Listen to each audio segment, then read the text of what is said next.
What's up, folks? Welcome to another edition. I'm going to fade down that Geek Cypher. There we go. We got Dave in the studio. Hey, How you doing, man? Hello. Oh, I love Janelle's background. I really gotta get. Janessa, sorry. I was so captivated by your background that I couldn't remember my own name. Good save. That's Riz right there. That's as the kids are saying. That's Riz. When you mess up a girl's name and you're like, you're so stunning, I couldn't focus. Except he meant my background. Yeah, true. He is. Well, I mean, hey, take it as you get them. They don't give a lot of compliments out in these streets here. Welcome to another edition of Geek Cypher, folks. We got a fun one. Dave, I wanted to start off by telling you your short, that clip I made of the short of you talking about the wrestling, is our most viewed video on YouTube right now. It just hit over 2,000 views. So people are definitely very excited. We'll definitely have to do, and I've been saying it for the longest time, that you and Skinny, and I do have another buddy, Dennis, who is big into wrestling, who said he'd be more than happy to be a guest if ever we decided to do a wrestling segment. Well, I'm telling you right now, out of respect for this week, because I know we have. What's going on? Oh, sorry, I'm a fan of wrestling. Just so you know. Oh, are you? Are you a fan?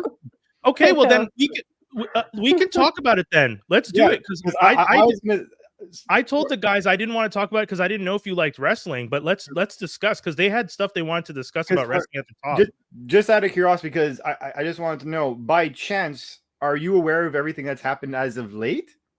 Like, no. Okay, so because it'd be interesting to get a female's perspective about this, because it actually is quite a concerning matter, to be quite honest with you. So, true. In WWE, there's a few things we'll discuss the one that I'm more talking about now, which is like, it's funny because we always talk about have I had enough, and I was gonna say I've had enough Vince McMahon, and now this guy is completely out of the company because there's a major scandal, just so that you are aware, Janessa, that Vince is now resigned from the company because he's been accused of multiple sexual misconducts, sex trafficking at work, even to the point where the victim, and I wish I can remember. I know her name is Grant at the end. I wish I could remember her first name, but she basically openly said, like, of the many things that she has said, one of the more deplorable things, in my opinion,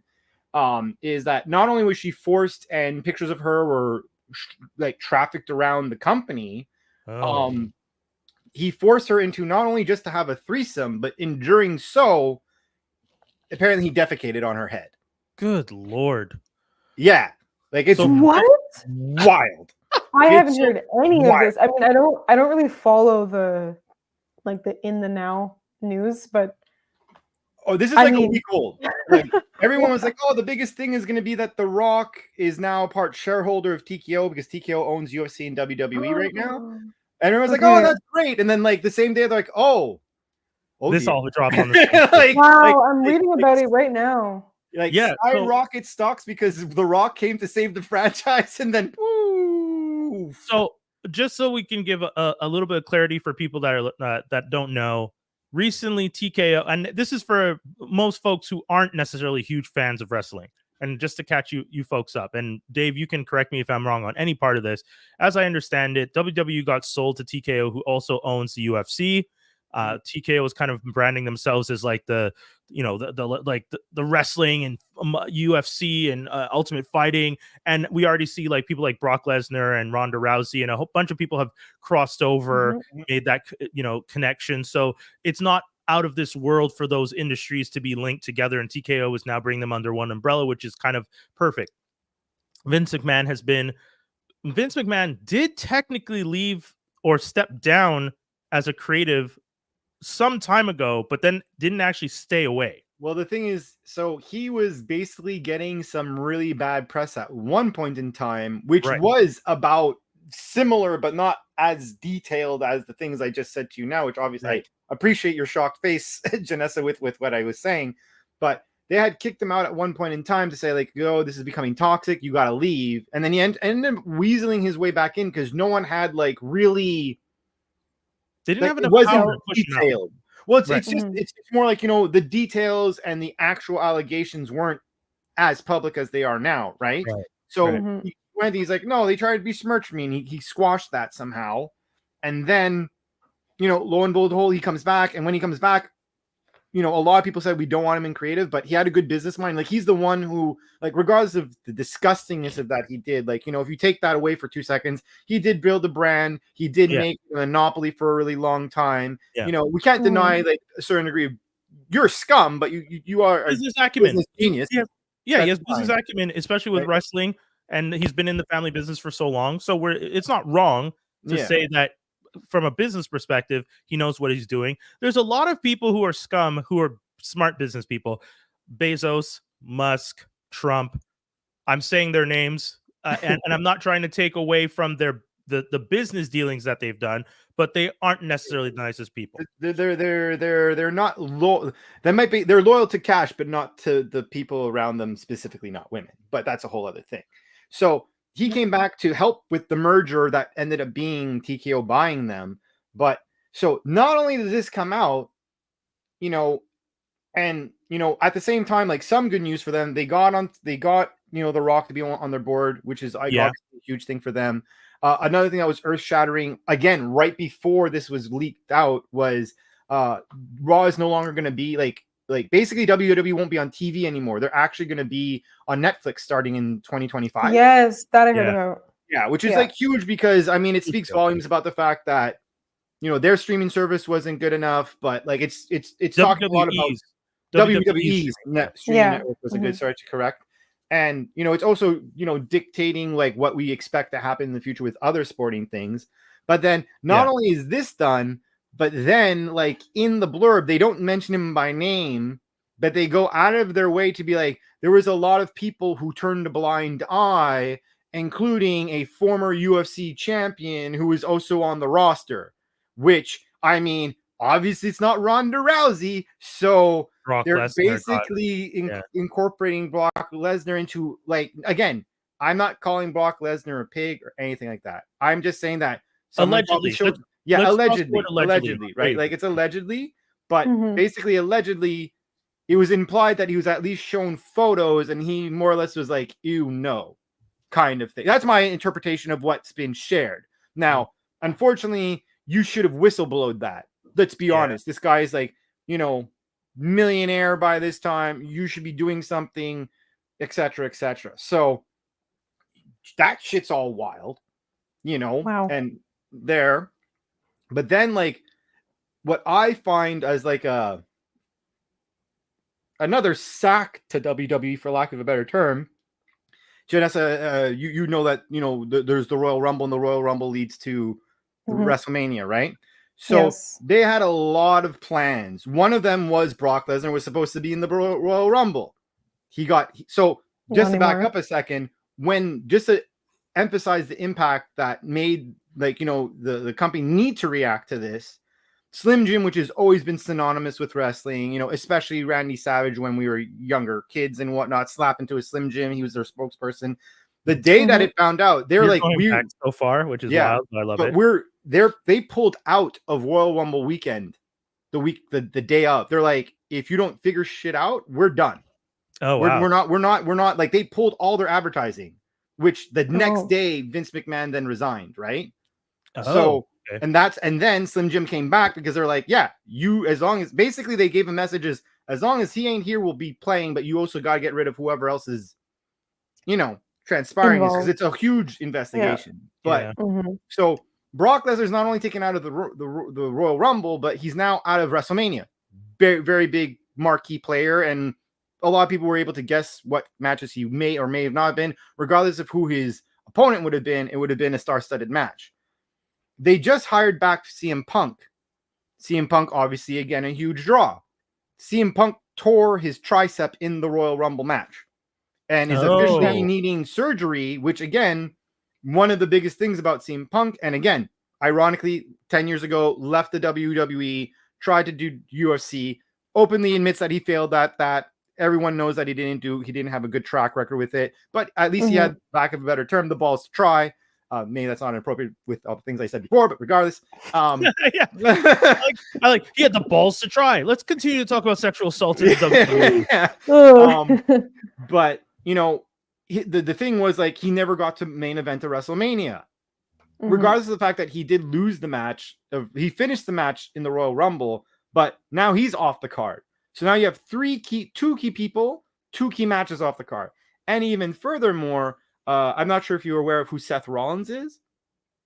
Let me see. New generation. He's basically one of their current. They have 2 champions each. Oh yes. I seen him. I seen him in Montreal. Yes. Oh yeah, he's. Oh, dope. Wait, you went to wrestling in Montreal? Yeah, I went last year. Oh, so Dave was there because Dave goes to all of them. I go to. Oh really? I went to AEW. I didn't go to the WWE last year. Oh my bad. Oh okay.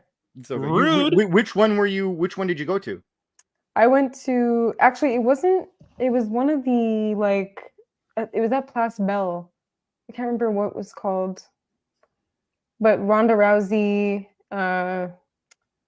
what's his name? The champion for a while. Yeah, it's Ronda Rousey. That'd be correct. No, she's talking about the male. The male one. Roman Reigns. Roman Reigns, he was there too. The guy from Laval. Sami Zayn. Oh, you went to Elimination Chamber probably.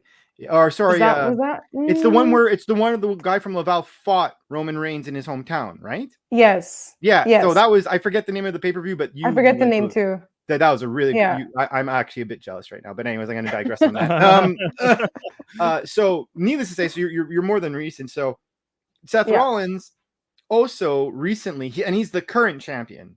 He's torn his MCL, which is connected to 2 other very ACL, and I forget the other. There's another L ligament there, and all these fandangled ligaments that people be talking about. So he got injured in January, and basically it's not determined whether or not he will be able to compete at WrestleMania. So on top of like these highs and ups and downs of the past week on like a business standpoint, you could appreciate now, like I don't want to say they're in the shits, because they, in my opinion, they have a really stacked roster, especially of a lot of talents that they have probably underutilized to a certain degree. But like, it's like the WrestleMania that is jinxed. Like, it's almost more jinxed than when the pandemic happened. Because the pandemic, they had no injuries. They just had to tell good stories with no one in the room. Yeah. My favorite thing about this is this sounds similar to how we've been talking about DC Comics needs to move away from using the same characters over and over. And it feels like wrestling is at the same point where they're like, oh, we have to figure out how to do this without these stars that we always rely on. And it's just like, well, that's been a minute that you guys should have been trying to do things a little different. Like, you can't always use the same people over and over and over. So that's been my take for anything. I feel like everyone, and I know you're talking real quick about like I've had enough, but I feel like in the segment, and that's a new segment for those of you who don't know. If this is your first time watching Geek Cypher, we have a lot of segments on the show that we're going to be adding in this new year. And one of the segments that we're adding is I've had enough. And in the I've had enough segment, we talk about industries in which people are using, for example, Batman in DC, Spider-Man and Wolverine in Marvel. And in this case, Dave, as you're talking about some of these wrestlers that you have a whole roster, or as I remembered or learned today, stables. Well, stables is just a term to say these people are always associated with each other. Yeah, I genuinely think I forgot that we used the word stable, because that definitely made me feel mad uncomfortable when we were talking about these wrestlers and these female wrestlers, and you guys were just like, yeah, so these, all these stables, and I was just like, why are y'all talking about them like they're livestock? Well, dude, like, you want to know what the term is for a good worker who always works really hard? No, I don't want to know. A workhorse. In wrestling, it's called the workhorse of the company. Jesus Christ. Literally, you're a workhorse champion is what people have been called. Vince McMahon is all about disrespecting people. He's all about. I don't want to be, because let's just be honest. Like, he is someone, again, certain acumen, certain areas of life, great, but he's always been someone of, lack of a better term, a slime ball, and he's always been someone who has always Can I say I'm that hearing was, for your lack of a better term? I feel like that was a perfect term. Slimeball worked so accurately there. but he's someone who's always, you are always beneath me. Like, you know, Oh yeah. even when you've like the other people who are, because I don't want to go through the list of the names, because I some of them are guesstimates of who are the people who encourage this bad behavior. We will wrap this segment up at the end of your segment because we got 2 more things we want to talk about. No worries. But like the people who are claiming to also more likely than not be associated with these are people who, when you look at them, you generally look like a lowlife.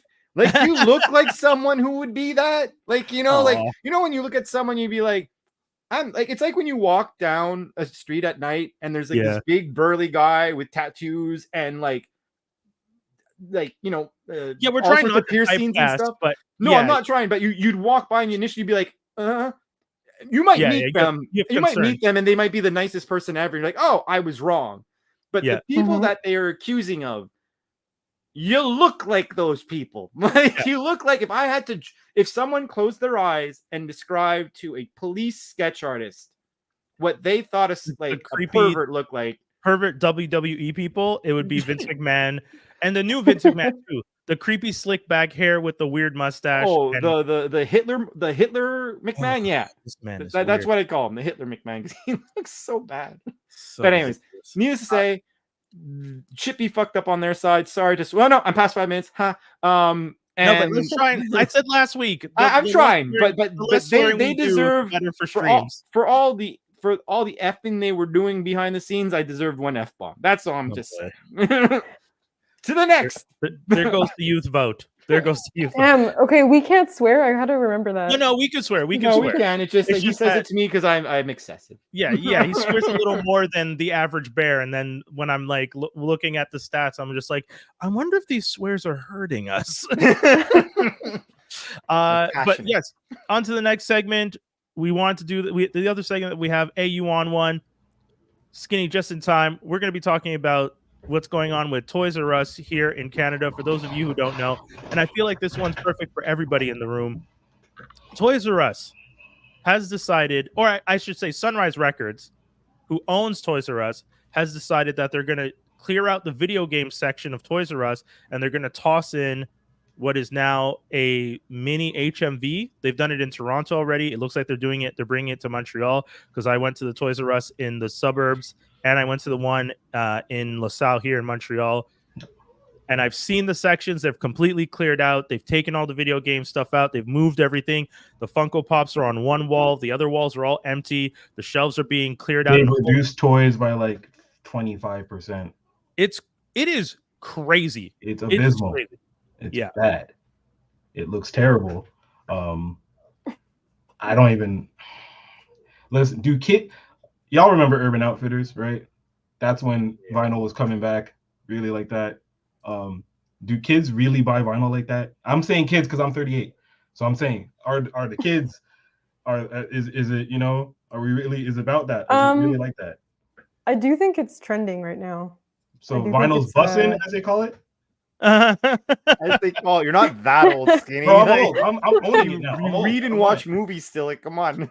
Well, one of the things I wrote when I heard about this, my first comment was, doing this is solely to the benefit of like junior Gen X and elder millennials, because that to me is the demographic that still cares about Toys R Us that way and cares about vinyl and records and stuff like that.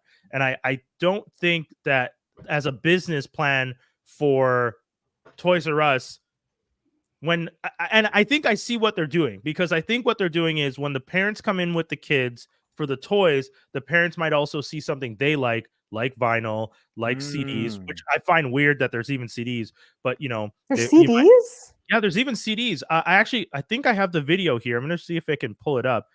So what about DVDs and stuff? And they had DVDs, they had Blu-rays. Okay. I'm gonna mute that real quick. There we go. So one of the things, and this is something I just realized about doing the show we're doing the way we do it now. We upload the episodes to Spotify, and you know, we keep telling people you can make sure to watch us on YouTube. If you are listening to this on Spotify, we upload the video on Spotify too.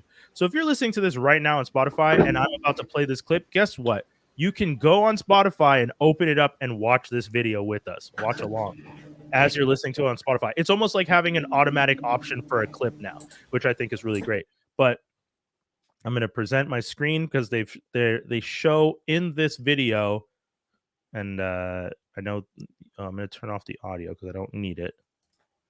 So we're going to show in this video. I'm going to start it back from the top, go full screen, and then you guys can all see this now. So this is a video of what they've been doing in the store. Why?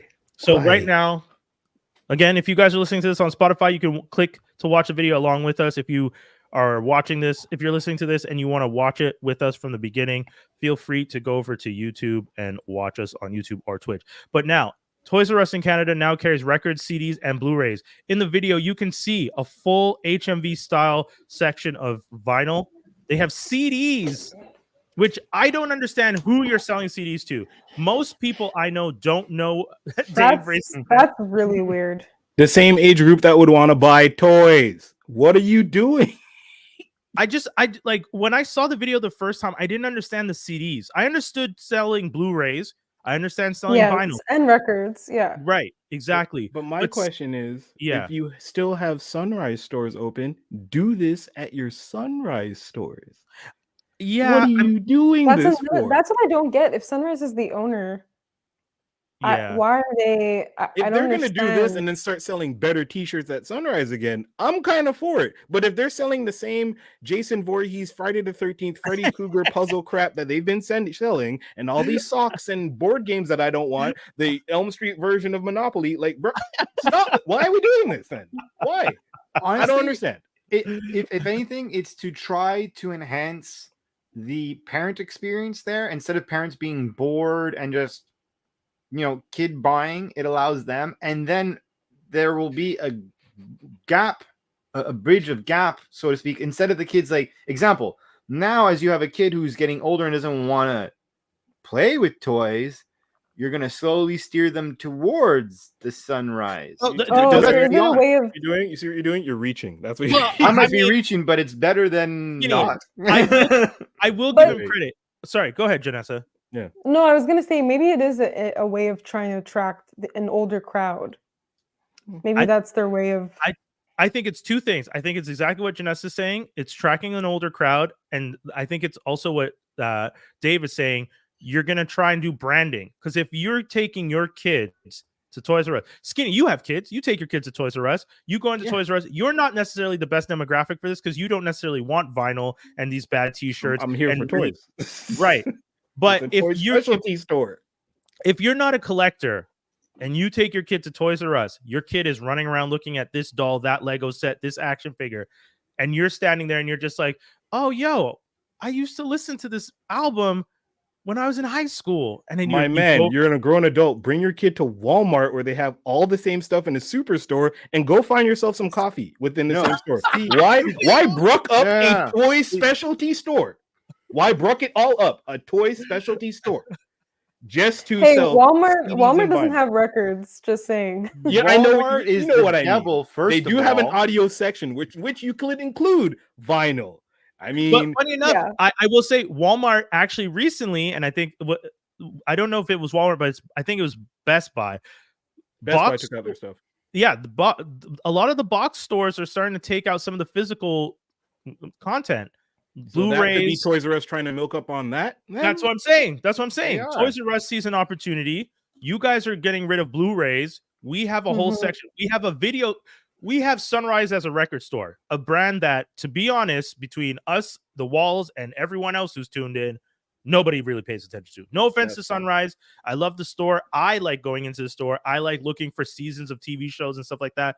But people don't hang out in that store like how we used to hang out at HMV. Skinny hit me. Yeah, it's not the same. So I'm saying you take your losses. You see a bunch of those closed down GameStops. You buy up them shits or rebrand your whole Sunrise shit to HMV and then leave Toys R Us alone. But that's what I'm saying. Toys R Us was seeing that the video game market, if you have, first of all, how many people were buying their PlayStations, their Xbox Series, and all that stuff at Toys R Us? Not many, but it was probably an alternative if you couldn't find it at the GameStop because people right. Toys R Us. Agreed. But I think what Toys R Us is also trying to do is they're trying to get up that niche. Yeah. They're trying to do a niche thing. Yeah. Because let's be honest, like, first of all, I mean, I don't. But you have to understand, there isn't a Toys R Us anymore. It's just Sunrise. It's Sunrise that owns Toys R Us. It's not Toys R Us membrane. It's a Sunrise membrane running around in Toys R Us. So these people don't actually understand toys. They're just running around in it. Yeah, they saved it because Toys R Us started shutting down, and someone had to save it. They came along and said, "Well, this is a good business model. It's been successful in Canada for so long. Let's do this." And then, sorry, go ahead, Janessa. I see you're about to. Well, I was gonna say I kind of agree with Skinny. Like, why didn't they just rebrand Toys R Us and make it better? And just because I don't know, if you like when I walk into a Toys R Us store, it feels like it's stuck in like 2005. Like they should just rebrand Toys R Us into making it a better, bigger, crazier toy store. But how about this? What's the better toy store? The toy store just for kids, or the toy store for everybody, including the adults, which is all the stuff we've been talking about. Vinyls and CDs are not toys. Vinyls, that's not toys. That's the thing. Like, adults are buying $300 Lego sets that Brian has behind him. That's what I was gonna say. If they had a Lego section, it's over. And that's the thing. Wait, are you saying Lego? I know they have Lego. I meant, like if they had a crazy Lego section, like Eiffel Tower Lego, like touch with your hands Lego, exclusive type shit, like just a crazy section of it. I think it would be better. I am just saying. I think because I'll say this. I know a lot of people. There's even been people on this show. Mike Wilcox. What's his name? I'm blanking out on his name, but I'll remember it later. But older people have a tendency to like vinyl. Even myself, like I'm even looking to hopefully get like a vinyl, to get the whole. Yeah. I'm trying to get a record player and all that stuff, right? Yeah. But if you think about it, you get people who have the toys. Then what's going to be their ultimate model? You come for the toys. When you come for the toys, you'll end up getting the pops. Then you're going to put in the t-shirts because they already have the t-shirts. They're going to have the customized board games. Maybe if I was them, I'd be with Lego because Lego is a super big thing, right? I would not sell any more Lego unless it was X-Men, Marvel, Star Wars. I would only put in it's going to be an ultimate nerd center. Yeah. And I'll explain real quick to people who don't know how it works for Lego specifically. Lego as a deal with a lot of these retailers, at the beginning of the year, you put in your order and order for the year what you want. They do that for some of the smaller retailers. For the larger retailers, they let you re-up, but you don't get to order everything. The Lego store is still trying to make itself the source for stuff. So if what Dave is saying cuts back on them having a bunch of overhead for stuff. I went to Chapters the other day and found a Wonder Woman 84 Lego set that I know no one cares about. That set is old, it's washed, it's an ugly set, and it's a bad movie. It didn't sell well, and they have the set discounted. Why? Because they have that set, and because they've re-upped on other stuff. But until they sell that set, it just sits in inventory. They don't send it back to Lego. It's yours. You have to sell it. You deal with it no matter what happens, no matter how bad the price gets. You got to hold on to that lazy ass ugly box with this ugly art until someone decides, like me, to pick it up because you're a weird nerd and you're just like, wow, a Wonder Woman set, which I didn't do because I have more respect for myself. But I'm also thinking in terms of $30, I was tempted though, down from 50. I'm not lying. Even if I hate it, I was just like, I could at least have this Wonder Woman minifig and this Cheetah minifig. Anyways, I digress. I'm saying for vinyl, for the specialty of vinyl. Yeah. The prices though, I don't shop for vinyl. I sample and I don't shop for vinyl. I'm thinking prices wise and price gauging. And I'm already seeing I'm a collector of these 6-inch figures. I've seen in Toys R Us. Toys R Us is always the lead marquee since Sunrise. Sunrise and Toys R Us are always jumping these prices up. Like say a Marvel Legend, these would be $29.99 in 2020. These things are at Toys R Us only $39.99. Yeah, I noticed that. So what are you going to be doing to vinyl if your 6-inch plastic is $39.99 starting? Yeah, what are we doing with vinyl? What are we charging for CDs? What are we charging for t-shirts? I'm not mad at what Skinny's pointing out. They are going to probably hike those prices up in a nasty way. That is something I could see Toys R Us doing. I just bought these Squadron Supreme what's his name, Blur and Nighthawk. Oh, you bought those from? You Yeah. didn't buy it from Toys R Us. Don't tell me you did that. No, because Okay, I went good. to Toys R Us and saw it for $84.99. Yeah, I was Yeah. gonna say Toys R Us is just known for jacking up the prices. Yeah. For They had it. everything. They had it for $80. I kept seeing it at the GameStop near my 50 work something. for $59.99. I went to Toys R Us and I asked them, "Do you Wow. guys price match?" They're just like, "No, they only price match Walmart and Amazon.ca." And I was Right. just like, "Okay, That's pretty fine." specific. Yeah, but there's like 3 stores, but they only like price match with those box stores, like their equivalent. And I was just like, okay, cool. So I went back to the store and I have the thing card with GameStop. So I got the 10% off card. again. So I went in, it said $62.98. I took it to the cash. Dude said, "Oh, it's $59.99. I said, "Oh, I have the membership." He's like, "Oh, you get 10% off." So I'm like, "I got $6 off." He's like, "Yeah, so you're getting it for $54. Something that's selling for $80 at Toys R Us is selling for $54 if you have a membership at GameStop. And if you have the Onyx, it's even cheaper because I got Onyx, and it's There you go. It's super because the store rent is really large. Oh yeah, For Toys R Us? You think? Oh, You interesting. think about that for a I- second. Yeah. I mean, it's a lot of real estate. I get wouldn't it. be So then surprised. reducing your toy section so that nobody sees those toys that are $84, so that you're gonna just have that stuff rot in your shelves while you're trying to push a new Bart Simpson CD is the best idea ever. Let's do this more. 2024. Let's go. I'm just saying. Oh, sorry, go on, Janessa. No, I was just gonna say I think it's I get what they're doing, but I think it would be more successful if they just made their Sunrise stores better and made the Toys R Us better separately. And then it's 2 niche Entities? Yeah. Yeah. 2 entities, but make it better. I don't know. Yeah, I okay, don't because know. you guys are essentially saying they're going to be a jack of all trade and a master of none. Yes. Yes. Of toys slash, because even think about it. What's their baby section called? Babies Are Babies Us. are us. Yeah. So you have Yeah. Babies Are Us, you have Toys R Us, Sunrise Records. It is a rainbow Yeah. of That's- life. But that's The already Walmart. circle, the circle of life. But that's already Walmart. That's how Yeah. I see Walmart. It's But already but a hub Walmart's of everything. Because if you go to Yeah. Walmart, because I agree, Walmart has the better prices. Will not deny you that fact. But does Walmart have walls and walls of options for you? They do not. Which is why whenever something goes out in Walmart, if you actually like it, you gotta hunt. Like I've seen people like rushing down that aisle, almost throwing elbows to be like, I'm gonna get that Marvel figure Yeah. that I know is here, and there's like 2 of them, and probably one's already sold. And you see it, it's Yeah. dirty, it's scary.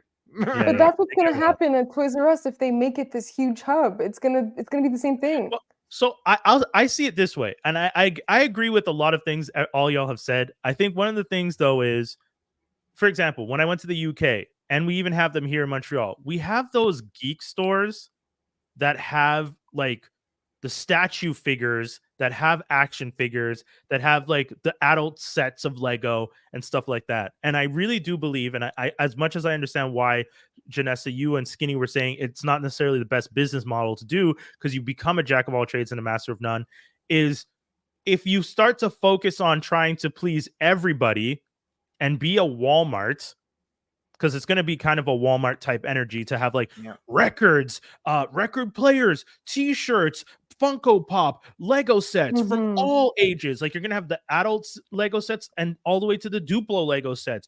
And then you're going to have the Lego Friends, and then you have action figures, and then you're going to have the baby stuff. Oh, you're pregnant? Come to Babies R Us, Toys R Us, and Sunrise HMV in one store. Yes, that to me does sound like a wild space, because it sounds like 3 stores in one, and I Are they can't gonna imagine. have different music in each section?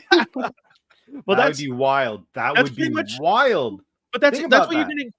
You're not wrong, Janessa. It's funny that you say You're that. not. You though. are very much not wrong. That's an interesting concept. If I have if I'm selling records, I am not going to be playing the Disney playlist that I hear at Toys R Us when I'm trying to move records. So what am I going to be playing in that section? What am I playing in the toy section? And what am I playing in the baby section? These, and you know what? Because Janessa and I work in that industry, it's something we think about. And I don't know what Toys R Us is going to do, but I do understand. I think I understand way better what you and Skinny are saying now. But I will say, in this world where you're going against Amazon and you're going against Target in the States and the Walmarts and the GameStops who are niche, if you're Toys R Us, and I'm not, I went to a Toys R Us, Janessa, actually, I went to the Toys R Us to hook you up with the dragon, the dice sling. And today I went to get the dice sling for you. I walked into the store. I got it there at 4 o'clock on a Tuesday, I think. 4 o'clock on a Tuesday. The Toys R Us in LaSalle. Walked into the store, dead. Walked around the store. I was the only person in the store. 3 employees. 2 of them standing on the side, literally just moving shelves to make this new section for the Sunrise stuff. I pick up the item that I got for you, the dice sling from Hasbro. Check it out, y'all. It's pretty cool. And brought it to the cash, looked around, and said to the girl, pretty quiet. And she made a face like sucked her. She didn't suck her teeth. Oh, sorry. Did I cut out for a second? A little bit. You cut for a second. Yeah, you're frozen. I think I cut out. It's funny because he's in a. For those who are watching or not watching, he's in a.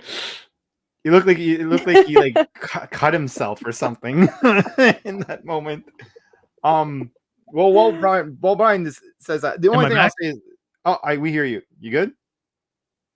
Yeah. Okay. Cool. I don't know. For some reason, I just had a weird dip in my internet. Everything was fine. I'm talking, and then you guys froze, and I was just like, I'm talking to myself. I was talking to myself right in that moment. All that to say, the store was so dead. She made a face like, why are you saying it's dead? It's just like, well, ma'am, like I didn't say anything, but it's just like between me, you, and the walls, ain't nobody here. And you don't have to be between me, you, and the walls. In this building, there is no one to hear me talking to you other than yourself. But like in their defense, it being a Tuesday and still January. January. Yeah, that's but that Toys R Us has always been pretty dead. Like, unless it's the weekend. Like I grew up in LaSalle, and that Toys R Us has always been pretty dead during the week. Like it's, I'm not surprised. And that's one of the things I would say. If you Toys R Us, I feel like Toys R Us should take the IKEA model. You put, especially if you're going to do experience. Yeah, especially if you're going to do these big stores where you're going to try and cross over, as Dave was saying, the full scale of life. Like what's the Sphinx's little tricks? Oh man, why am I forgetting the term? Whenever you have to ask the Sphinx, you have to answer one of her questions to get a prize. Like trivia, not the right word, but she asks you like what has 4 legs in the morning, 2 legs. Oh, riddle. Riddle. Thank you. Yeah, I don't know why I forgot the word riddle, but here I am today. As many years old as I am, I can forget words like riddle. But the Sphinx says, I know. The Sphinx says, what has 4 legs in the morning, 2 legs in the day, and 3 legs at sunset? And it's like, man is the answer. So if you have Toys R Us, because you're walking with that walker, you got that cane, baby. But if you're going to Toys R Us and you're essentially the 3 stages of the Sphinx's riddle, do it as a vibe. Shut down the stores you have in like 5 different boroughs and make 2 stores in the city that people have to come to. Those stores are an experience. And you can do a different music in different sections, because you can do the music for like the record and cool t-shirt and sunrise section. You can do the music. Put a playground at a restaurant. Yes. Sell those Swedish meatballs. Come on. or good Canadian meatballs, huh? Maybe these Swedes are here. Exactly. And we get that good Canadian, a grade A Angus beef back in people's bellies. I don't know. Or even if they wanted to, like, instead of making it a record and movie section, why don't they make it like an adult toys section? Obviously, I don't mean adult toys. Like I mean adult. I'm sorry. I'm sorry. Like I didn't want to do that to you, but like how you said that was like I knew what you were saying, but in that moment, that was not the communication. I meant to say is like action figures, like just the things that like older people, the toys that they will like. You can make a section of that. Yeah, and by the way, the name of this episode is going to be Adult Toy Section. 100%. That is the title. You're welcome. Yeah, there we go. In regards to food, bring back the McDonald's pizza. Steal that shit. You know what? Like again, this is what we're talking about. If you're gonna do a full marketing run, and I'm talking to myself. We hear you, but you're we freezing. heard- oh, he just lost it Oh, again. now you're gone. But I'm Yeah. telling, but I think he's gonna agree with me. It's like, just if you make it a vibe, let's just be honest here. If you make it a vibe and you make it something, because because you guys are saying it's empty, but if you make it a generational store, hypothetically speaking, you will have people from every generation. Hypothetically speaking, hopefully there'll be a lot of people coming throughout the day, because for sure they have to be like, there has to be a certain Yeah. degree of suffering of the concept of like these major gaps of no one in the store. Because Yeah. let's be honest, like, with the exception of some crazy nerds who go out to get something when something comes out, which they got rid of the video game section, so I don't even know what you would even It's already target gone? for that. Oh yeah, I went. So I was in the one in beside Fairview this past weekend, Mhm. and literally, me and my wife, we were walking in because we went to Babies R Us because one of her friends just had a baby. I was like, oh, like I want to get because we got a Switch not too long ago, and I was like, oh, I want to get Mario Kart for us because my wife likes the game. I'm like, oh, it's a perfect excuse to have a date day to just play video games. I'm down. And as I was walking through, because I was like, oh, I heard of this, so maybe I could get the game at a discount. And then I walked by. I'm like, I just went up to a person. I'm like, is it already gone? And he's like, it's all gone. It's all gone. Yeah, it's wild. What? It's very wild. It's very wild, like how quick. I mean, again, maybe they've been doing it for a while, and I only noticed it now. But it was a wild experience to be. What's Oh, all that gone? sucks. What did I miss? God damn it! The internet sucks here today. I don't know what's going on. We're just wrapping up, basically just saying we agree that it should be a vibe. And the only thing I Yes. was saying is that if it's multi-generational, Yes. hopefully that also results fixing the problem that you were describing, that like if an older person who doesn't work anymore can then now go to Toys R Us for a good reason because they want to go to Sun, like hopefully by making it more generational, you'll have just more traffic of people. Yeah. Not But that to other throw- traffic we were talking about earlier, the normal traffic. Yeah. Oh, and just so you know, Brian, we were saying he was talking about how video games are gone. Yeah. Physical media, and what is, I think we even said it on this show, and people have been saying it for a while. If buying media or buying content isn't ownership, then piracy isn't illegal. Yeah, because we were talking about that the other day, because apparently if you buy something digital, if they don't support that digital thing for XYZ reason, you could lose it out of your library. Now, Yeah. I would hope that's not a thing, because in my mind, I'm like, I would be pretty annoyed. Like, let's say, like example, let's say I have all the Batman Arkham games on physical, right? Yeah. If on the fourth one, had I chosen to buy the digital, if after like 10 years from now, I can't play the digital anymore because you don't support it, that's bull crap because I bought it. Yeah. I would Now, be again, pissed. the argument is like, well, if you bought the CD version, CD erosion or whatever the fancy term is. Everyone keeps talking about the CD erosion. I've not seen it. I I'm know not saying it doesn't exist, but exactly.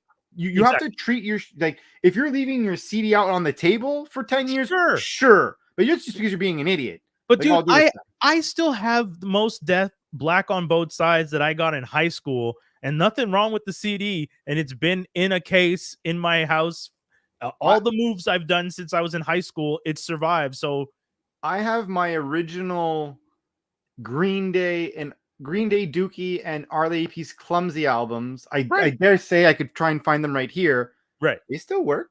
And exactly. that is like 12 years old. That's like really, dude, like, if not earlier. Most Def Black on Both Sides is way older than that. I was in high school. That's like 20 years old. That's what I'm saying. Like, no, but when I was 12, when when you were 12. Okay, that's even I was 12. So like I'm just saying, it's like, needless to say, I think there's also a certain degree of keeping your stuff proper. Yeah. Because it's just like a car, right? If you leave your car out in the winter all the time and never get it washed, it's gonna rust. Yeah. But like it's like how people always say, if you want to buy a nice car from like the 50s or 60s or something like that, you're gonna go somewhere in the southern states, or even to like Cuba, a Cuba or something like that, because the quality of the air and et cetera, and the quality of the natural elements that's hitting the vehicle is keeping it top notch. Same you bring it to Montreal, you got to keep it in your garage covered, or else it's gonna die. Yeah. All that to say, Toys R Us, we wish you well. Sunrise, we wish you well.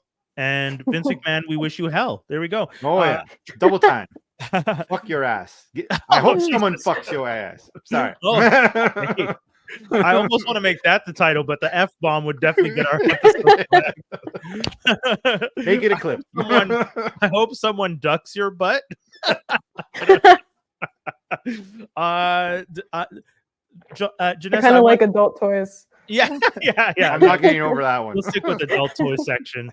Janessa, I wanted to ask you because I know you are a movie buff, and we talked about it a little bit in the news section. Sure, I love that you say that. You literally added letterboxd / Hold on. I just want for the people listening to this, once again, this is one of those moments where you can go on the Spotify and open, but Janessa has added her headline underneath her name, and in her headline put the link to her letterboxd where she reviews movies. But when I say you're a movie buff, she's gonna be all piff pop. No, obviously you like movies. I enjoy them. It's a You enjoy pastime. movies. Yeah, there you go. That's fair.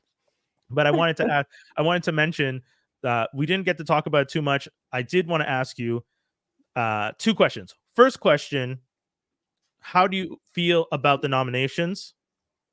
Like some of the stuff, like were there any that stuck out to you? Was there anything that you were just like, oh yes, you have a full oh my god. Okay. So because I don't think I know you're gonna like my second question, because my second question was, are the Oscars still important? And then I guess based on the fact that you have prepped beyond prepped. No, I like that question. Okay. So sorry, the first question was what? Off of nominations, was there anything that you saw that you were shocked with? Anything you were disappointed with? You as a movie fan who's seen, I think, most of the movies that are on all these lists that are getting the accolades, you would know, like Poor Things and all that stuff. Like, I don't know any of these movies. Yeah. Believe it or not, though, there's quite a few I haven't seen, so I am going to be binge watching them until the Oscars comes. Yeah. I mean, I'm a little surprised with some of the Best Picture nominations. Okay. For example, I guess Barbie makes sense. Sure. Poor Things. You haven't seen Poor Things? No, I haven't. Right? I've heard one of our colleagues, Mish, and them talking about it and stuff. So I know people love it. I loved it. It's a controversial movie, though. I've heard, but yeah, very. It's you either hate it or you love it. It's like one or the other.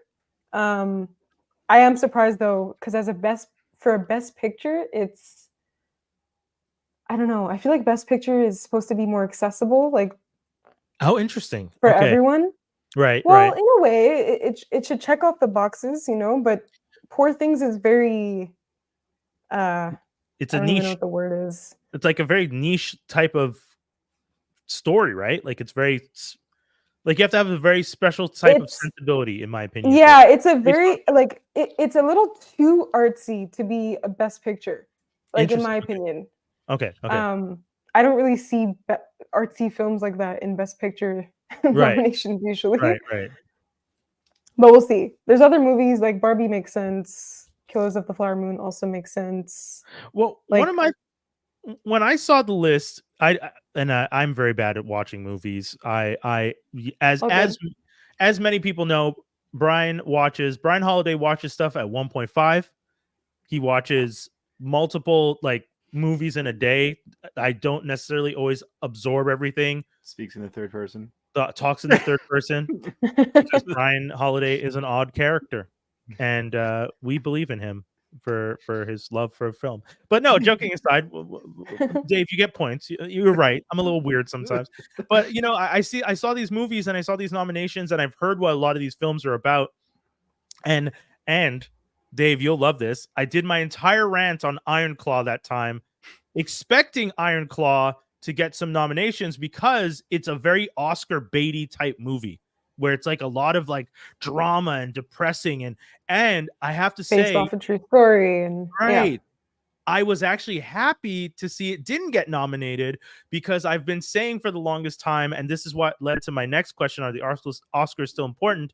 I was saying at the time when we did the segment where we talked about Iron Claw coming out, I don't like the fact that this is the story they chose to tell based on wrestling, because wrestling has so many different stories you could tell.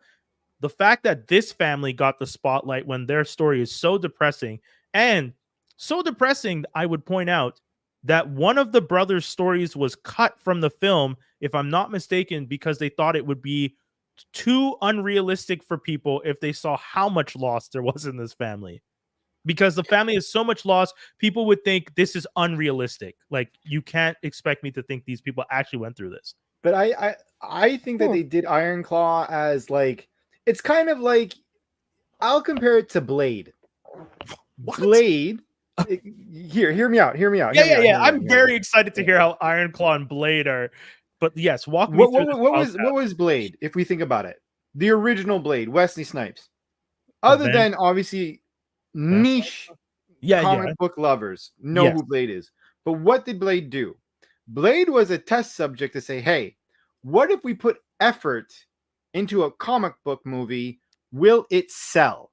I'm getting annoyed because he's making sense, and I don't like that he's making sense. I'm already annoyed that you're making. I thought this was going to be a really hard thing for you, and immediately you started making sense, and it's annoying. Go ahead. So if Blade, who no one knows, can make profit on a ridiculous scale, what happened afterwards? X-Men, the whole Spider-Man, and then when they really doubled down on that, MCU, Fantastic Four too. Yeah, well, yeah, we don't talk about them. No. I'm sorry. You do a good movie of when the best Fantastic Four movies, the straight to DVD 1994 movie. No, like, it's not. I'm not giving you that. We'll agree to disagree. That's all I'm going to say for this moment. Did a decent job. How dare you? Anyways, continue. But all I'm saying is it's the Blade effect. If this works, then what's going to happen? You're going to get all those other things. And one other thing, just like Blade, they have the people who want to make movies need to get the rights to those people. Right. So, example, maybe the Ric Flair being alive is like, I don't want you to tell my story because, it's not done. First of all, he's just as bad as McMahon to a certain degree in the things that he's done. Allegedly. We got to keep throwing allegedly. Oh, no. He has official stories of messed up stuff that he's done. That he's not denied. Oh God! Like, people have told him. He's proud that he apparently is. Yeah. Anyways, we'll move on. Anyways. Yeah. But with this being said, they're using Iron Claw as a testing ground. If that works, which it seemingly to work, because example, I'll let the you wrestler was the failed 1994 Fantastic Four. Iron Claw is Blade, and now you're gonna get like the hearts or the this or that later on to make great money. It's the new Western. Said it first here. Oh my God, that's a bold statement. But okay, so my thing with it though, and I honestly I can't even falter most of what you said. I get a lot of what you said. I can agree with the analogy you made. It's actually a very good point, which is annoying, like I said, if you hate it, but it is what it is. But I will say, I don't think we have to start with the saddest, darkest story because, for example, Blade is a pretty standard Marvel story. They started with Blade. It's cool. It's kind of random, but it worked. In wrestling, if you're saying that that's the equivalent, but it's the equivalent as if you took the story of Blade and showed and told mostly the story of his mother getting bitten and him surviving. Like, it would be if you told this really weird dark version of it and then hoped for everything to jump off of that. And Janessa, I'll let you go next. Oh, sorry, go on. Well, I was just going to say, people, as messed up as it sounds, people like the dark version. And I'm tired of that, though. Hold on. I know, I understand, but it's the reality of it. People like seeing some fucked up shit. Hold on. Are we sure it's people or is it the Academy? Because I would say both. If the Academy gave it a chance, listen, don't you two team up on me so quick. Give me 2 seconds, you bastards. If the Academy gave us a little more than just the darkest, most depressing stories, and like I said last time when I talked about this, constantly rewarding that stuff, maybe the public might be like, oh, because it carries a lot of weight, which is, again, still my point. Are the Oscars still important? I hate the fact that it carries so much weight when you say Academy Award nominated, Oscar nominated. Like, come on. But they're going to enable what makes them money. Yeah. And that's the thing. In full transparency, when it does come to wrestlers, they have a tendency. There's not many wrestlers who come out and say, hey, I had the greatest. There's no I Justin know. Biebers of wrestlers. I know. There's no I know. rich kid guy that comes in and says, great. A Dave, lot of wrestlers have really dark paths to becoming Of course. successful. But do you have to tell the story of a family that has multiple suicides Again, and severe loss? And again, my main point, so much loss that when they wrote the film, they said we have to change part of it because people will think it's unrealistic that a family went through this much loss. Isn't that a red flag? Like, well, guys, look, like that's that's a the red Larry flag. David effect. Okay, like I can't argue that. All right. So, but all I'm saying is that I agree. Maybe there's need to be balance. And unfortunately, when it comes to the Von Erichs, if I'm not mistaken, although yes, one of them eventually did get to like a certain precipice that won, appropriate titles and whatnot. Right. Because truth be told, I mean, you are talking to someone who's watched a lot of documentaries about wrestlers, and like some of them, I won't even lie. Like if you want like some really heartbreaking stories, Razor Ramon, Jake the Snake Roberts. I'm talking about like when I watched the Jake the Snake Roberts documentary, I cried. And Janessa, I think you were saying it too, but one of the points I want to make is, why can't you tell me a Razor Ramon story? Razor Ramon had a sad story, but grows and ends up passing away, unfortunately, but not a suicide, not some insane, motorcycle accident, jumping out of a plane or something wild. He passed. He passed away after living a life that was painful, and he went through a lot of stuff. But he still lived a life, and if it's sad, but it doesn't end with him losing all his brothers. No, but it kicks off with him committing, mind you, in self-defense. He does commit murder. That is the reason why his life was kind of like. So long story short, he was a bodyguard, and in self-defensing of what he did, he unfortunately took a life. So I just want to clear that up for anyone who's like, "Oh my god, I can't believe you're besmirching." I'm not besmirching anyone. Like he self-defensed and in a very appropriate way, but he had to live with the guilt, right? And that guilt very clearly hurt his whole life, and that's as would anybody. But that's what I'm saying. If you're gonna tell me, taking off of what you just said, you give me the chance to tell me the story of Razor Ramon. Razor Ramon is a bodyguard. He's in training. He's living his life. He has to take a life. It affects him emotionally. He goes through a lot and deals with it. It's hard for him. It's painful for him. He gets a second chance being a wrestler because that's where he feels like, and maybe, but the persona is where he gets to escape, where he doesn't have to be himself because he's so sad about the things that he's done. That to me is also Oscar bait. It's sad someone has to die. And I'm not necessarily loving the death stuff, but you still get a story that's Oscar bait. The coming of age of a person who figures out how to be better, dealing with the wrestling world, dealing with the trauma of the wrestling world, surviving the wrestling game, and coming out the other end. And it's just like, okay, good for you, So, but to go back to your original question though, which is, are the Oscars still important? And I bet Janessa has all sorts of things she wants to let loose on that. So I'll just say my quick 2 cents before that happens. I think it's not that they're not important. I feel like they're not properly adapting. You have to start realizing that, like, example, there is such thing as the best action movie of the year. There is such thing as best horror movie of the year. There is such thing as best comedy of the year. And there are such things as people in those specific movies that did it the best that year.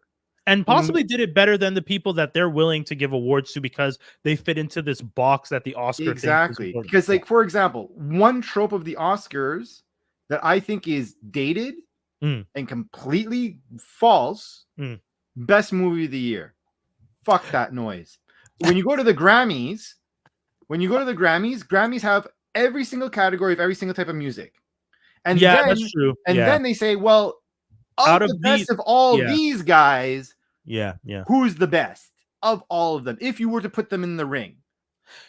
So not to go again on the wrestling analogy, but you get what I'm saying. Yeah, and Janessa, actually, Janessa, I'll let you take it because I think that is a valid point. Why do you think the Oscars aren't adapting and aren't including things like horror, aren't including things like action, well, they have comedy, but they have comedy mixed with others, like comedy, musical, something. It's just like you as a film Yeah. buff and someone who understands film a little better than I would say the average bear. What's one of the reasons that they might be doing that? Reasons? I mean, I personally think that the Oscars is a hack. Okay, all right. Dave was so excited. I love watching it and I enjoy watching it because it's fun, Right. but I Yeah. don't take it seriously. I don't think it's like Yeah. I don't think the critics' choice is actually the critics' choice. I think it's all bait. It's just a hack. It's not. And we know I was going to say, we know for a fact that sometimes the awards that they're handing out are awards that were due from previous years. Yeah, that's another thing. And they definitely don't have enough genres. It's the whole thing, like how every Black music artist goes into this category called urban. Like it's the same sort of situation where they leave out, there's like this gray area of movies that just never get acknowledged because it's not what their, I guess, Hollywood standard is. It's as fake as wrestling. Sorry? What? It's as fake as wrestling is. Oh, he said the F word with wrestling, but it's true. It's true though. I do think it's more of a. Is it a little scripted? Well, do you think it's a? Well, I want to fix that. It's as scripted as for sure. Oh wow! 100%. I think it's scripted for sure. 100%. Oh, interesting. I think everything is curated. Everything is it's like a formula, and that's why it's the same every single year. Because it's like the Junos. You know why one of the reasons why I like the Junos? Yeah. If there's not, the Junos will tackle every category of music. But if one category of music is low that year, like let's say, for example, there's not a lot of rock albums that year. Sure. They just don't put the category out there because you're not going to glorify a rock band and put them against a bunch of nobodies. Underdogs. Right? Because you're going to be like Metallica versus like ABC and Funko Company. You're like, okay, well, Metallica wins or whatever, you know. And sorry, I'm using that analogy because I'm more. No, but I get what you're saying. It's unfortunate to see like those other bands, as much as it would help those other bands to be nominated. You don't want to just use the nomination as a promotion. That's not the point of the nomination. Nomination should be about actual skill and not just like, hey, now you're selling more albums. Yeah, and that answers the question of, or the statement you said before where you're saying like, well, comedies mixed with musical and this and that. No. Yeah. If you don't have enough comedies that year, it's really simple. Unfortunately, or you could just like, you know, if there's a year where it's only one comedy, give them like not an Oscar, but be like some type of like a nod, plaque or something to be like, yeah, you were the best this year, but like you, all due respect, you didn't have any competition. Yeah. Like how the 94 Expos should go down in history as like they didn't win the World Series, but they were the best team in the league that year, even though there was no World Series because of the strike. Yeah. I think, I agree. It would be nice to honor those who are doing it the best in the years where there's not necessarily enough competition. Okay, so I guess we can answer that question. The Oscars are important to you as you want them to be, but just like wrestling, it's scripted and you can invest as much or as little as you want into who wins and who loses. Is that fair?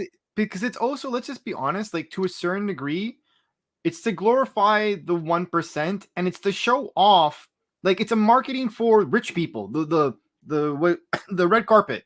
Yeah, literally how it started.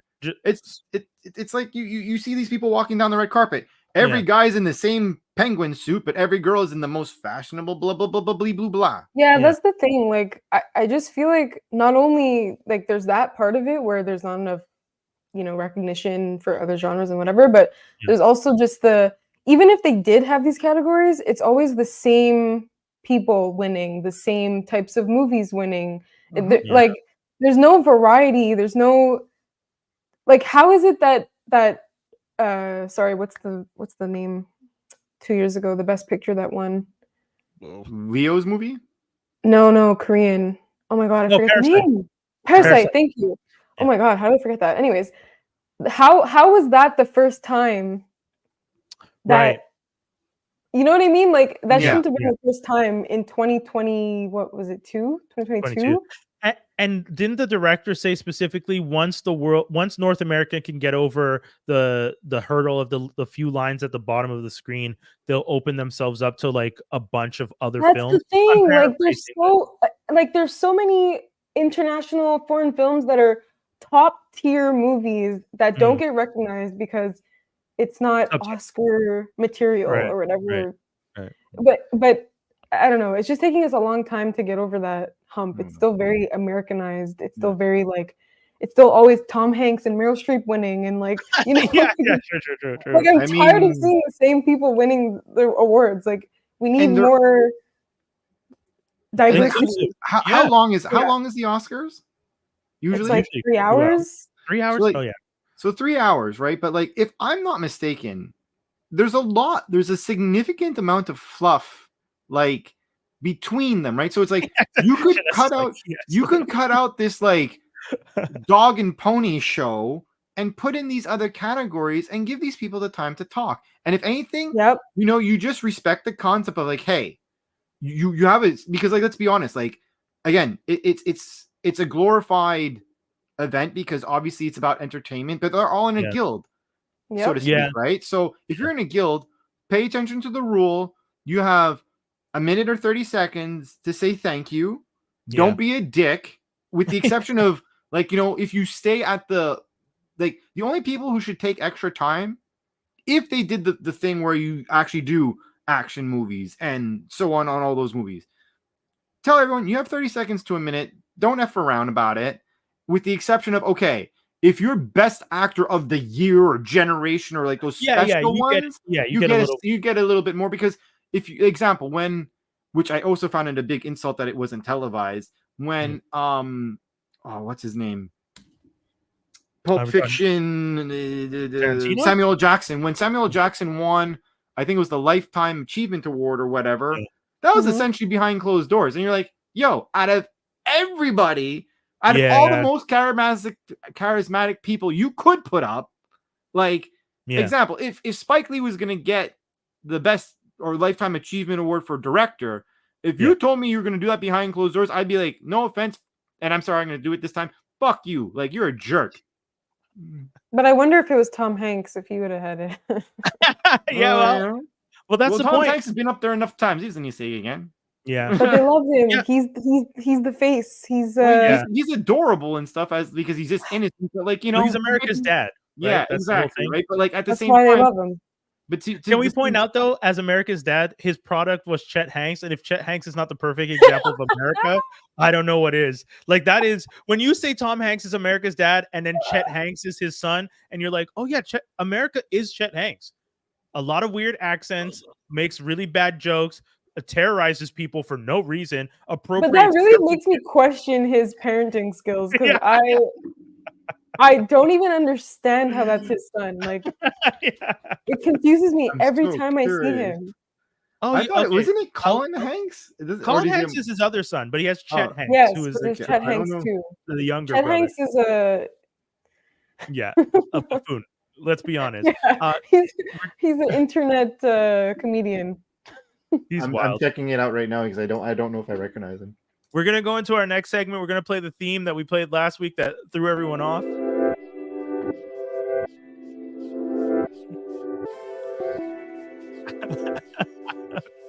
View the right thing. This is our lo-fi StreamYard theme. For those of you who watched last week's episode, you will remember that Jaws D started to swim out of his frame and then swim back in. It was hilarious. Once again, if you're listening to this, you can always, just click on Spotify to watch this and rewind a little bit, watch a clip, and go back to last week's and watch it. Or watch us on YouTube, or watch us on Twitch. Or make sure to follow us at Geek Cypher, because that's the new name, GeekCypha. So view the right thing.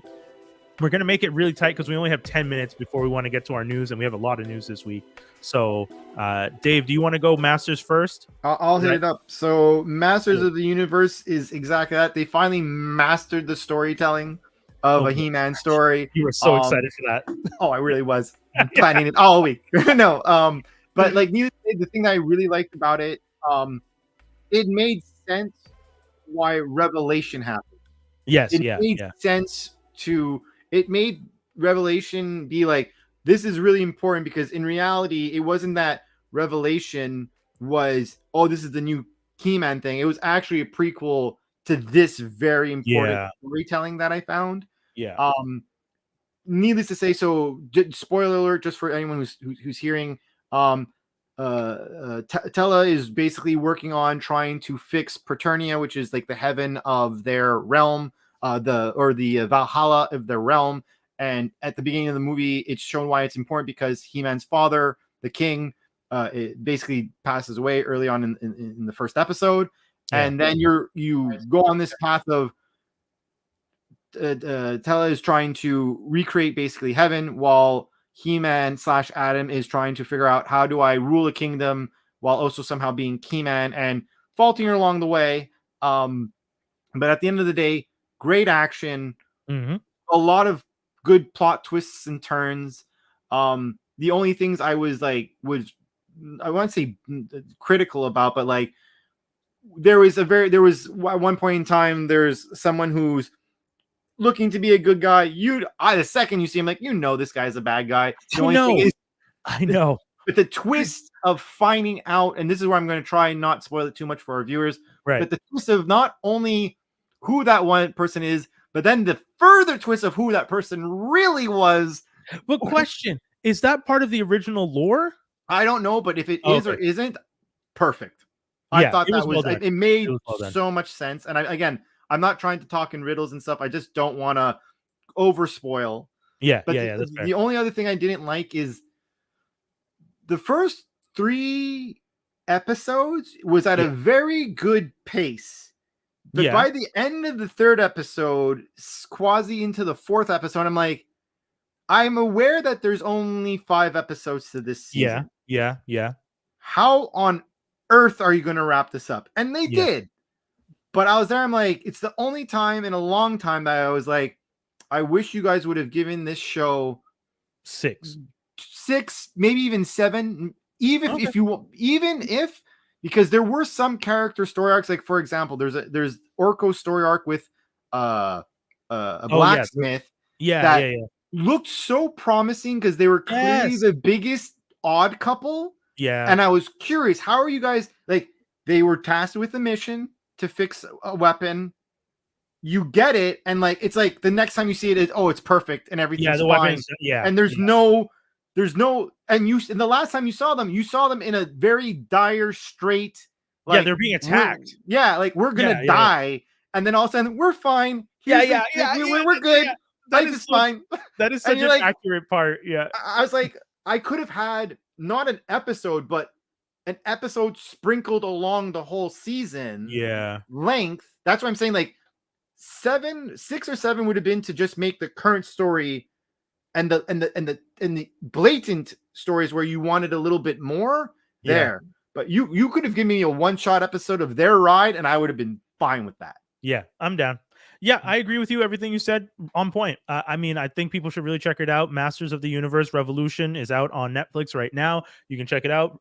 Revelation was last season. I have a bunch of the figures from Revelation. I have the Captain King Grayskull. I have Roboto. I have like all these figures from that series. They're really nice. That's one thing that I like about when we get shows like that.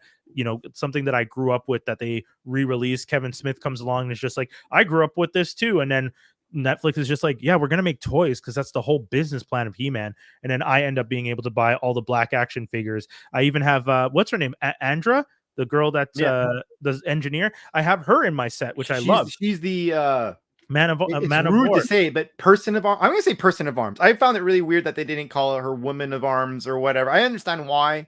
It's just like I would say call her soldier of arms, but either way, yeah. The fact that she's essentially just the lead of the military and the king's right hand weapon, she does a great job, and I liked her story a lot in the last season with Teela, and the fact that I like that Teela got a lot of the focus in the first one and then less focus in this one, and that's okay. I'm gonna give myself 60 seconds to tell you guys a rundown of Percy Jackson and the Olympians.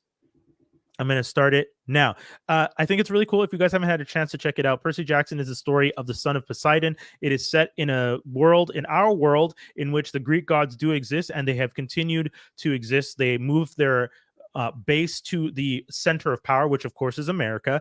You can get to them at the top of the Empire State Building, real cheese. But ultimately that is in the book, and it's true to the book, so I won't take that away from them. I think all the actors in the series were really good.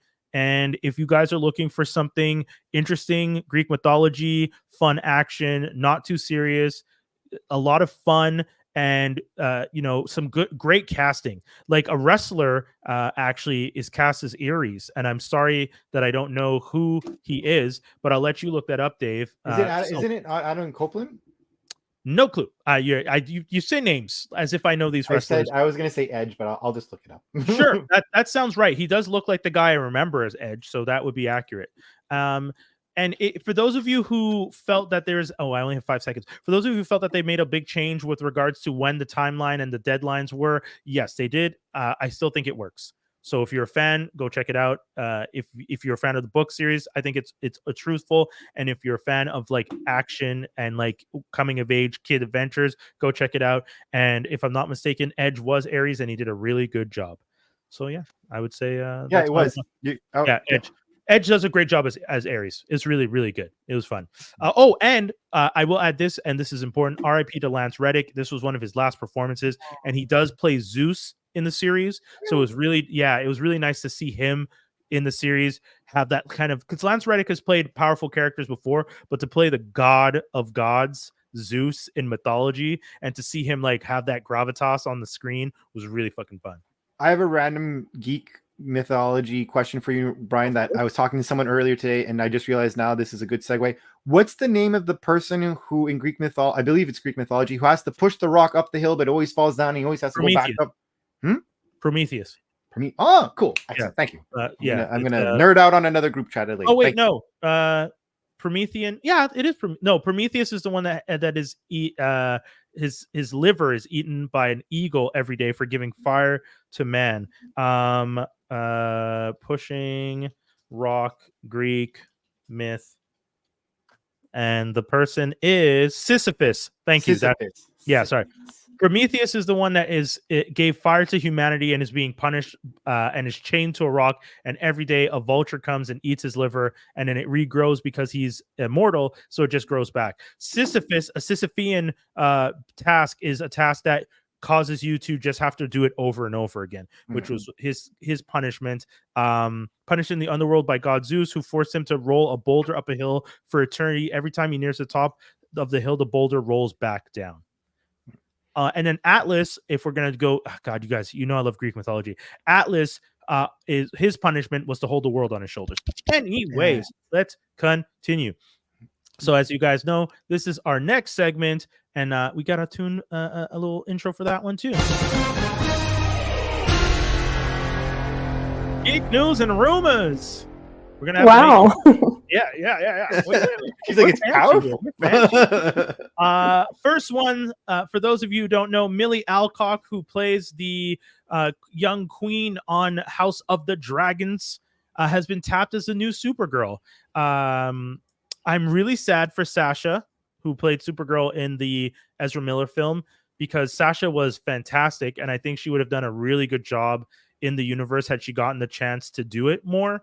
And because the DCEU was dying, she unfortunately got one shot to play a very weakened version of the character in a very unfortunate story. And, obviously the other thing is Milly Alcock looks exactly like how Kara has always been depicted, the blonde, blue-eyed kind of American dream girl next door. And Sasha was like Latina, black hair, like great features, the short bob, like looked super great in my opinion in the film, and so I was a little sad that she was not going to get to continue, but we knew that they were going to be moving away from anyone that was cast in the original, so it is what it is. Screw you, Ezra. Geraldine Viswanathan, it's a Sri Lankan name that I don't know how to pronounce them well. Apologies. I think it's a Sri Lankan name. I could also be wrong about that, but she was in the show with Daniel Radcliffe, What was the show called? I totally just forgot. But she's awesome. She's also in the movie Cock Blockers. She's the lead in Cock Blockers. She is going to be replacing Ayo Edebiri, who departs Marvel's Thunderbolts due to scheduling. I posted about this on my you see, Janessa is same Really page. sad. Yeah. So I love her. she's fantastic, and I think she would have been great in a Marvel movie. Steven Yeun was For also sure. supposed to be in a Marvel movie, who's going to be playing Sentry, and he also had to step away from the Thunderbolts project because the writer's strike and actor strike did cause a lot of stuff to get pushed and delayed, and unfortunately it led them to not be able to be a part of these projects because of other things that they were signed on for. Now, I get that that's the thing that happened. I support the union strong. I 100% believe that the writers and the actors had the rights to demand, make demands and go on strike for their needs. It's just very unfortunate that in the end, a lot of the things that would have been really cool to see are unfortunately not going to happen. This is kind of like a Michael J. Fox, Eric Stoltz moment for Back to the Future. You know, like Michael J. Fox got the role because Eric Stoltz was doing such a bad job. And in an alternate timeline of our Earth, there's a version where Eric did a good job and he's Marty McFly. Well, if the strike hadn't happened, we would have a version with Steven Yeun and Ayo playing characters in this Thunderbolts movie. And I'll be honest with you, I love both those actors and I think it would elevate them. And Geraldine, I think you're a great actress, but you're not Ayo. And no offense to you, and you're going to do great, but I was slightly more excited with Ayo. Yeah, I still look forward to the film, but you know, there's that edge.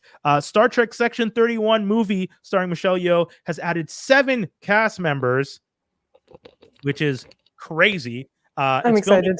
I know, me too. You know, this is a spinoff of Discovery, and you know, it's going to be kind of crazy. Omari Hardwick from Power, Casey Roll from Hannibal, Sam Richardson from Ted Lasso, Sven Rugrok from One Piece, Robert Kaczynski from Pacific Rim, Humberly Gonzalez from Jenny and Georgia, and James Hiroyuki Liao from Barry have all joined the cast. So that's going to be really interesting and really cool. Section 31 of Star Trek, Star Trek Section 31, for those of you who don't know, is Star Trek's Secret Service. It's like their, not Secret Service, it's like their CIA. It's a spy agency. They do not exist. Yeah, not FBI. Higher than FBI. Yeah. MI6?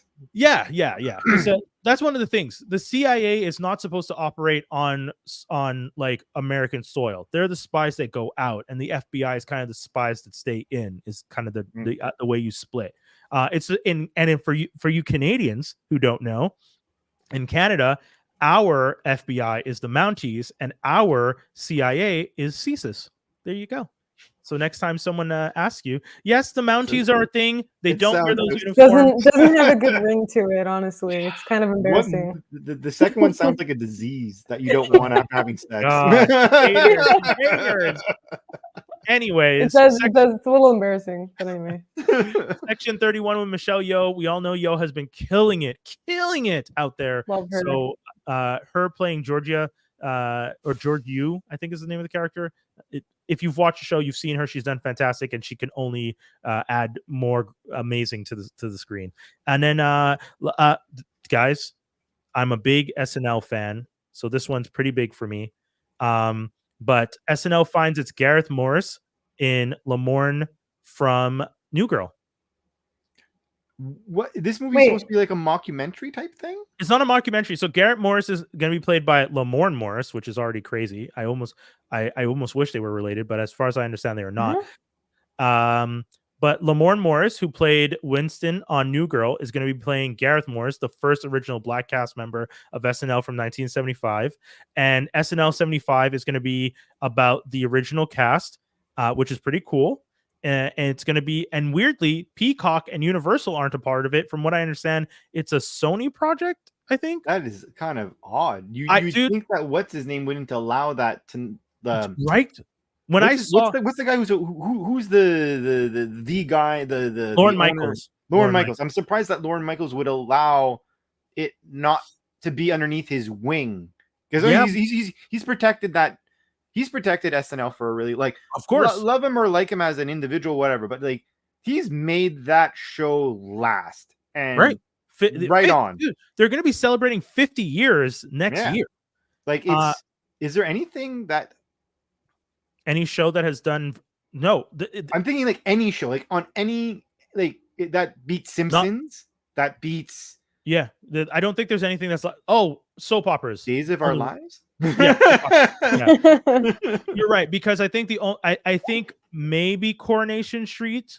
Oh, that's probably the only competition. That's probably the only one I could think of. Doctor Who technically, but Doctor Who has a huge gap. Yeah, So you have breaks. This is a consistent. It's kind of like when we were surprised when, I'm not trying to bring it back to wrestling, but it's kind of when we were surprised that Raw was moving to streaming because that had been on TV for 31 years. You're just like, wow, this is good. So him because has Lorne Michaels been there since the beginning as well? There's a gap from 80 to 85 where he left. He did 5 years, left for That's 5 years. That's a cup of tea for them, though. Yeah. Because if you think about 50 years, the fact that he's only gone for 1/10 of that is kind of crazy. But yeah, it's like he wanted a vacation. Yeah, and you know what's funny? In the time that he was gone, if I'm not mistaken, right after he came back to SNL, he also started Kids in the Hall because that was his. He produced Kids in the Hall. Yeah. So I think it's kind of crazy. Dylan O'Brien from the Maze Runner series is going to be playing Dan Aykroyd. And then Corey Michael Smith who played Riddler in Gotham is going to be playing Chevy Chase. That's a good casting. Yeah, and then Matt I was gonna say. Yeah, he's pretty good for Chevy Chase. He like when you see the posters, when you see the picture of them side by side, it's kind of like, oh, this is pretty good. And then Matt Wood, who I've never heard of, but he looks very much like. Actually, I'm gonna try and put the image on. He looks borderline like he could be John Belushi's son. Yeah. Don't try and look him up, by the way, Janessa, because I tried looking him up, and you get a hockey player, and then you get something else and something else. Well, I searched actor. Is it Matthew Wood? No, exactly. It's Matt Wood. There's another actor named Matthew Wood. You really have to look up. You have to look up Matt Wood Broadway, because from what I understand, he's a Broadway. That's weird. Okay. Yeah, but that was the only way. So this is them. This is the cast. Once again, if you guys are listening on Spotify, you can open up to view this right now. If you're listening to this right now on another app, go over to YouTube, go over to Twitch, and watch the episode. This is at the 1 hour and 27-minute mark. But yeah, you can check out all these actors have been cast. It's pretty cool. And SNL, like I said, I love SNL. I've been watching SNL since I was pretty young. The heyday of SNL was definitely the 90s, in my opinion.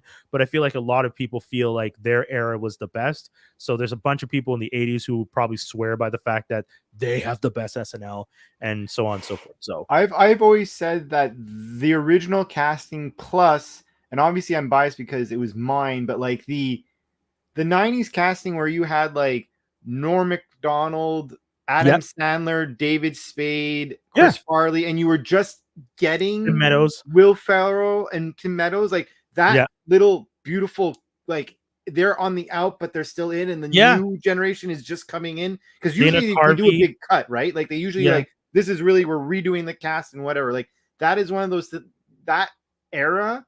I thought it was perfect, but I also thought it was a perfect era because they probably didn't have certain types of restrictions like that they have to deal with like today. And they were on coke.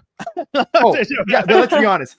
Each of the generations I'm talking about were both on coke. Yeah. Guys, I'm sure they're still on coke. Yeah. Is this residual? It doesn't leave his body.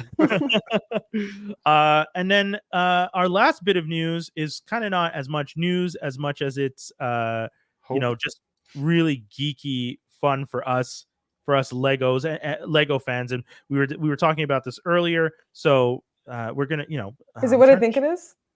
Well, I'm trying to share the image, but I can't open the image now. Or is it not what I think it is? Well, it's a Lego set. It's an X-Men Mansion Lego it's a set. Never mind. I was gonna bring up the Pharrell movie.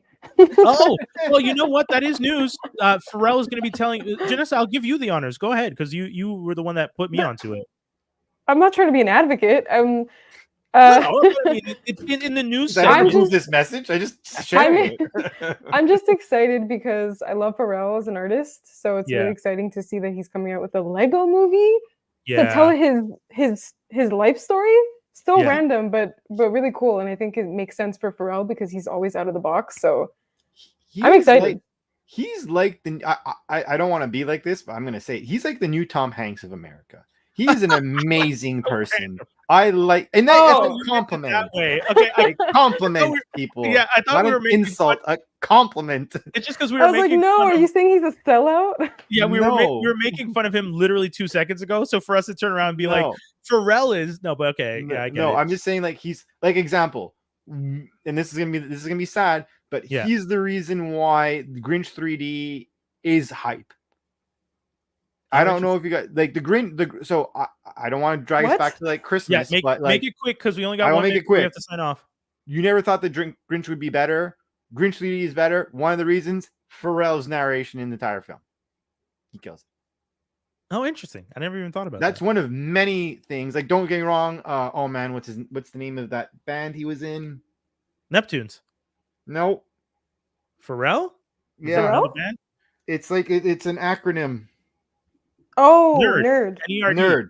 NERD. That Yeah. shit is one of the most fire combinations of 1,000 different types of musics into one that blows your brain out in the best way. Okay. Sign off. Janessa, anything you want to tell the people before we sign off? My letterbox is here. Yeah. If you want to Other follow side. me. Oh, sorry.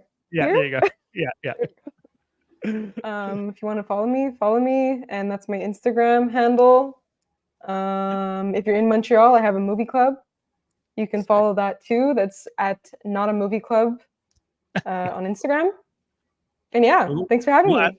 We'll add that stuff to buy. Oh, of course. No, thank you for joining the show thanks this for week. coming. It was a blast. Yeah. Hopefully you'll be coming back more often, trying to get you convince you. And I'll be Dope. happy to join again for sure. Yeah. Dave, what do you want to tell the people? I'm trying not to say bad jokes right now. I'm All just right, gonna say, love y'all. Thank you for coming. Guys, that's it. That's the whole show. Thank you for tuning in. We'll be back with another one. Peace, everybody.